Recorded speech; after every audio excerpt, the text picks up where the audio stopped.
əksərən insanlar sual verirlər. Bax, indiki dövrdə insanları ən çox narahat edən problemlərdən biri soyuqla əlaqədar revmatizmdir.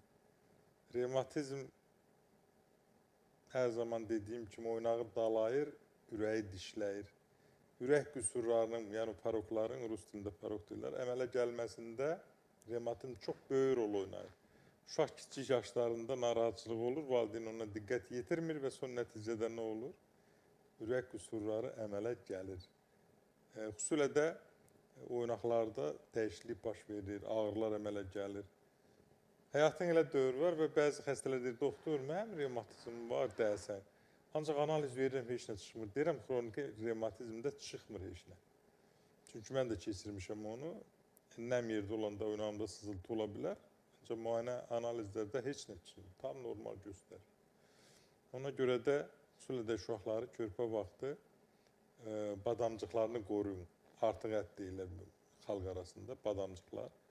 Onlar tez-tez iltihab olanda, orada xüsusilə streptokoklar inkişaf eləndə, onlar revmatizmin əmələ gəlməsində çox böyük rol oynayırlar.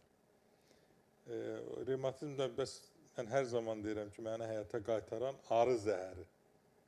Revmatizmdən gəncliyimdə çox əziyyət çəkmişəm və o gəncliyimin ən gözəl anlarında əziyyət çəkmişəm və ağrını tapandan sonra yenidən xoşbəxtləməyə qovuşmuşam.